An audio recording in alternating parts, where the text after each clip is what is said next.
Hi everyone and welcome back to my videos. I am Marissa and this is my papers, paints and pens, and what I have for you today is very exciting. I am going to start a video series on how to junk journal. Now you can think of this as how to start a junk journal, how to create a junk journal, how to begin a junk journal, etc. So it's all about junk journaling and how to do your junk journals to get you started so that you don't get lost and so that your junk journals don't also just sit on the shelf doing nothing. Because one thing I don't like is having made things and they just sit there. I don't like that in my craft room. I really need to use my things. And even if it's handmade stuff that I make, or even if it's like ephemeras or the supplies, I like using my supplies. I don't like them having, just sitting there on the shelf. So for episode 1, what do I have for you? So let's take this little gorgeous thing out of here. All right, episode 1 is all about thinking. All right, that's not too much, is it? Not a bad thing. Okay, so thinking. What shall we think? Well, the first thing you should do when you plan your junk journal, or when you want to start doing a junk journal, is just think, what do I want to do with my junk journal? All right. Now there's a whole bunch of things you can do with your junk journal, and I've just jotted down a few of these ideas. And if I've missed any of the ideas or the things that you can do with your junk journal, just put them down in the comments so that other people can see other ideas and what we can do with our junk journals, because there's a lot of things. So, but these are the basics. I think this is what most people do with their junk journals. So you may think, well, when you do your junk journal, you may want to use it as memory keeping. Maybe keep some photos. Please ignore, I wrote that in Portuguese. Okay, it's not in English. I kind of forgot I was writing in English.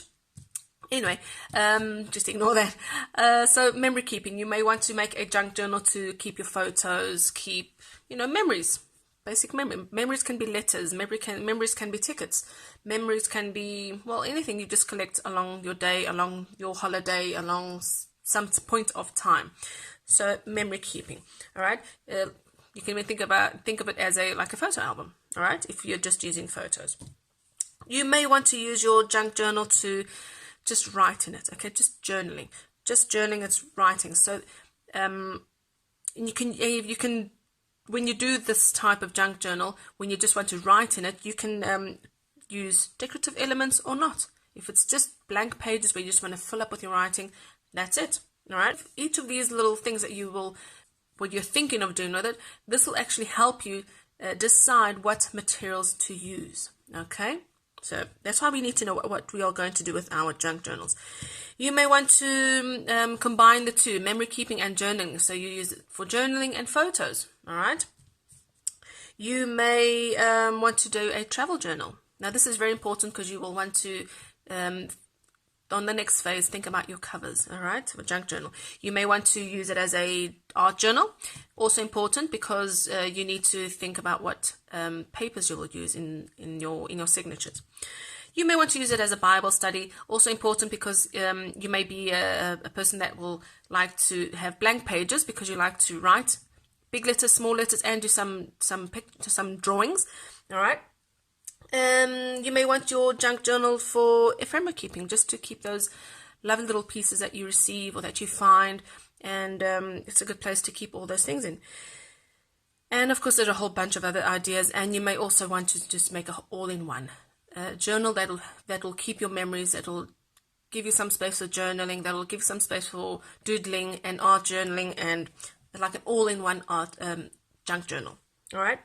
And I know I've forgotten some of these ideas that you can use for junk journaling, so please write them down in the comments. Give us your ideas, okay? And, well, it's very important to know what you're going to do with your junk journal. And that is because the next steps, it'll help you decide what papers to use in your signatures, what covers you will use, etc., etc. If you want to use pockets, if you want to use simple pages, if you want to use a whole bunch of things, all right? Decorative elements, a lot, all right? It all depends on what you will want to get out of your junk journal, what you will use it for, all right? Now there's a little naught there or zero there, because before this little first step, there is a 0 step, which I think is very important. I think unconsciously we have all done this. And that is before we think about doing our junk journal, we've already made one. All right. I mean, how many of you have come here to learn how to make a junk journal, but you've already made one? All right. And you made it without thinking. You made it without knowing what you were doing. You went into internet, you went onto YouTube, you onto Instagram, Pinterest, and to get all of the ideas and inspiration, and you just made your own junk journal. And what happened was, if you were like me, let me just zoom out here. If you were like me, you made one like this, chunky, and it has everything in it. And this is what happened to me. And this is why I think this 0 phase is actually a very good phase. Because when you make a junk journal without thinking, what happens is you put everything in it. Okay, you put every single pocket you learned off YouTube, off Instagram, off Pinterest. You put every single decorative page that you learned. You put every single tag. You put paper clips, decorative paper clips. You put altered thingies in there, and you just use everything. So all the ideas basically go into like one journal, and that is good, because even if it does sit in the in your shelf, and this one sort of sits in my shelf, okay, because it's just so full that I don't know what to do with it now. It sort of sits in the shelf, but I have started journaling. Once in a while I do come and journal and do things in it. But what I use it a lot for is just for inspiration. So I go to my shelf, I get this, and I flip through, and I think, oh, wait a minute, these little things, I could use these as tags. All right. Oh, wait, a little flip-flop. Hold on. I could use that. Okay. So it's basically, because that's what I did. I went onto YouTube and on Instagram, and I was inspired by so many people to try so many things, and they're all in here. They're all basically all in here.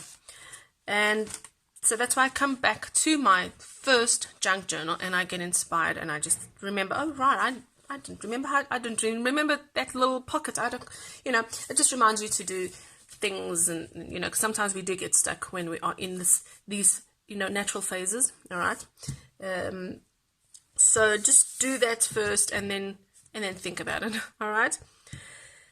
Well, we will be going on to the second episode, so stay tuned for that. And if you have any comments, any questions, just leave them down there in the comment box, all right? And I will get back to you as soon as I can.